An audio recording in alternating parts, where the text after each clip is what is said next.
I still remember the exact sound the door made when he left. It wasn't loud. It wasn't violent. It was soft, almost pitiful. Like it, too, was ashamed of what was happening. Tommy stood there in the hallway, holding a duffel bag he'd packed in silence. No shouting, no pleading, no explanation. Just that eerie, heavy quiet that fills a home when love has finally died. I was standing by the kitchen sink, my hands damp from washing the dishes, my heart hammering in my chest. He didn't say goodbye. He didn't even look back. He walked out like I was nothing. Before I continue this story, make sure you subscribe on this channel and let me know where you are watching from in the comments section. We had been married 32 years. We'd raised 2 children together. We'd built a bakery from nothing and had buried his mother side by side. I gave him my life. My youth. My loyalty. And he walked away without even a flicker of remorse. At first, I thought it was a mistake. Maybe he just needed space. Maybe this was one of his moods, the ones where he got quiet and pulled away, only to return 2 days later with flowers and a guilty smile. But this time, the flowers never came. I waited a week. Then another. I still made 2 cups of coffee every morning. Still placed his slippers by the heater. Still set the table for 2, even though I ate in silence. But when I called his phone on the 14th day and heard, "This number is no longer in service," something broke in me. Not a crack. Not a splinter. A break, deep and real. I sat on the floor and wept like a widow, even though there was no body. Only absence. How does a woman grieve a man who's still alive but gone? Small towns don't stay quiet for long. At first, the whispers trickled in like rain, gentle, infrequent, and easy to ignore. But soon they turned into a storm. Customers at the bakery began to pause mid-order, their eyes filled with cautious pity. Friends offered too sweet smiles. Neighbors hesitated before waving. "Have you heard from Tommy?" they'd ask gently, like they were asking about a missing pet. I lied, at first. "He's visiting his cousin in Oregon," I'd say. Or, "just needed a break." But the truth was a secret I couldn't carry alone. It was heavier than flour sacks and far more suffocating. One morning, Stella came into the bakery early. She was my oldest friend, the kind who knew when I was lying, even before I opened my mouth. "June," she said, holding my flour-dusted hands, "you don't have to pretend. I know he's gone." That was the moment I let it out. I cried in the kitchen as the oven preheated, as cinnamon rolls waited to be glazed. I told her everything. And in return, she held my grief like it was her own. It felt like the first time I could breathe. Nights were the hardest. During the day, I stayed busy. I baked. I cleaned. I managed the store. I talked to customers and even laughed sometimes. But at night, the house was too quiet. The bed too cold. I kept rolling over, half expecting to feel his warmth, to hear him snoring or mumbling about the leaky faucet. Instead, there was only silence. The kind of silence that screamed. I began talking to myself. To his side of the bed. To the ceiling. Why, Tommy? Why now? I wondered what I'd done wrong. I went over our marriage like a police investigator at a crime scene, looking for clues. We had our arguments, sure. What couple didn't? But we were still there, every morning. Or so I thought. Now I began to question everything. Was he unhappy all those years? Did he resent me? Was there another woman? The questions circled endlessly, and the answers never came. Only the ache remained. It arrived 3 months after he left. A thin white envelope tucked into a stack of bills. No return address. But I knew that handwriting. I knew it better than my own. It was from Tommy. My hands trembled as I opened it. Inside was a short note, not even a full page. "June. I'm sorry. I had to leave. I couldn't keep pretending. This life, it wasn't what I wanted anymore. I hope someday you can forgive me. Please don't look for me. Tommy. I stared at those words, numb. No explanations. No mention of the children. No goodbye. Just, gone. And that's when anger found me. Hot and raw and wild. For the first time, I wasn't just sad. I was furious. How dare he? After everything we'd built. After all the sacrifices. He walked out like I was a pair of old shoes too worn to keep.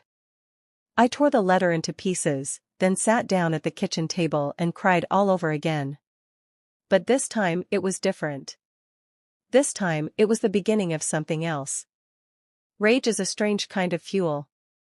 It doesn't last forever, but it gets you moving. I threw myself into work. I repainted the living room. I rearranged the bedroom. I joined a walking club and started attending Sunday service again.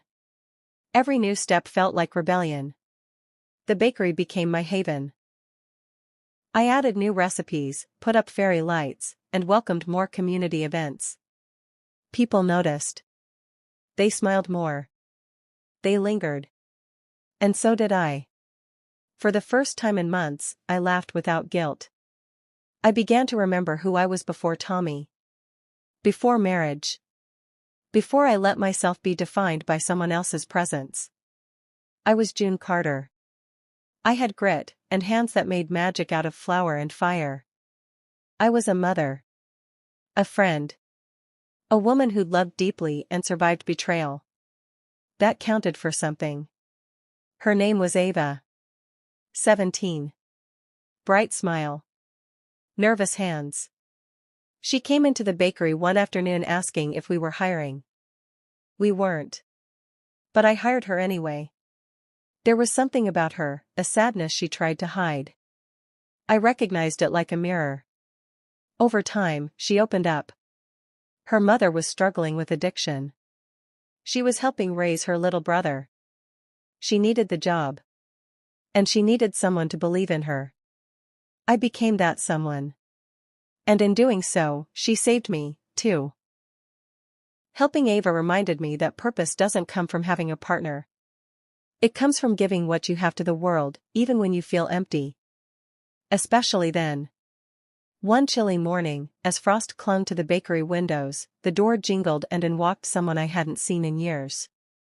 It was our son, David. He hadn't been back home since Tommy left. The distance between us had grown not just in miles but in grief. He blamed himself, or me, or both. I wasn't sure. But there he was, taller and wearier than I remembered. He hugged me hard. "Mom, I'm sorry it took me so long." And I forgave him with every beat of my heart. We sat for hours, talking, eating apple pie straight from the tray. He asked about the bakery, about Ava, about my garden. And then, softly, about Dad. He wrote to me, too, David said. I didn't know whether to cry or curse. But we talked. Really talked. For the first time in ages. And I realized healing doesn't always come in grand gestures. Sometimes, it's just a shared slice of pie. After David left, I found myself going through old drawers. Tucked in a shoebox were the dozens of letters I had written to Tommy in the months after he left. Letters full of confusion, rage, sorrow, and eventually silence. I never sent them. But rereading them now, I realized they weren't for him. They were for me. Proof that I had survived. That I had found the strength to stand, to bake, to love again. I burned the letters in the fireplace that evening. Not out of anger. But as a kind of farewell. Goodbye to the woman who needed answers. Hello to the woman who no longer did. Love found me again. Not in the way it had before. Not with flowers or promises or rings. But with Ava calling me her second mother. With David visiting more often, bringing stories of his travels. With customers leaving notes on napkins saying the bakery made them feel at home. And one afternoon, with a quiet man named Walter who began stopping in every Friday, just to sit and talk about books. It wasn't romantic, not at first. But it was gentle. Safe. Honest. And that, I realized, was a kind of love too. Walter had lost his wife 2 years before he met me. She had passed away after a long illness, and he had spent the next year in silence, letting the dust settle on a life once full of laughter. We talked often, about music, poetry, our regrets, and our hopes. One evening, he brought in an old vinyl record of her favorite jazz singer. We played it while I closed the shop. He hummed along. I swayed slowly to the rhythm. It wasn't a date. But it felt like something. And slowly, week by week, he became a fixture in my life. A presence I no longer feared. Ava graduated high school that spring. She wore a bright blue dress and a cap slightly too big. Her mother didn't come. But I did. I sat in the front row and cried as she walked across that stage. She looked at me, her eyes shining, and mouthed, "Thank you." Afterward, we went out for ice cream, just the two of us. And she handed me a card. Inside was a single sentence, "You saved me." But the truth was, she had saved me, too. Nearly a year after Tommy left, another letter came. It was longer this time. More honest. He told me about his regrets. About a woman he had run to who left him months later. About how he lived in a small town now, alone. He said he still thought about me every day. I wrote him back. 1 page. Simple. I loved you. I survived you. And I forgive you. But I will not come looking for you. Goodbye, Tommy. I never heard from him again. And that, strangely, was a gift. Spring came with lilacs and laughter. I reopened the bakery after a short renovation. We added a little reading corner. Walter donated half the books. Ava painted the walls. Business was good. But more than that, life was good. I had finally begun to live in the present. Not in the shadow of what was lost, but in the light of what remained. David called weekly. Ava began college classes. Walter stayed every Friday. And me? I smiled every morning without needing a reason. One quiet evening, I caught my reflection in the window. Hair grayer, wrinkles deeper. But my eyes, they were fierce. Steady. Alive. I whispered, "You made it." There was power in that. Not triumph over Tommy. But triumph over despair. Over fear. Over the belief that I was only whole with someone beside me. The woman in the mirror had been broken. But she rebuilt herself. And she was beautiful. Sometimes, customers ask me if I've always lived here. If I've always had the bakery. If I've always smiled so easily. I just tell them, I've lived many lives. And I'm still living one more. They don't need to know everything. Just that the bread is warm, the coffee is strong, and the woman behind the counter has loved, lost, and loved again. Because that's the story I choose to tell. The story of a grandma who was broken, but never beaten. And that, dear reader, is the truest story of all. To every woman who's ever been abandoned, to every grandma who's ever sat quietly in the silence left behind by a love that ran away, this is for you. You are not broken beyond repair. Yes, the title alone stirs 1,000 emotions: pain, confusion, betrayal, and loneliness.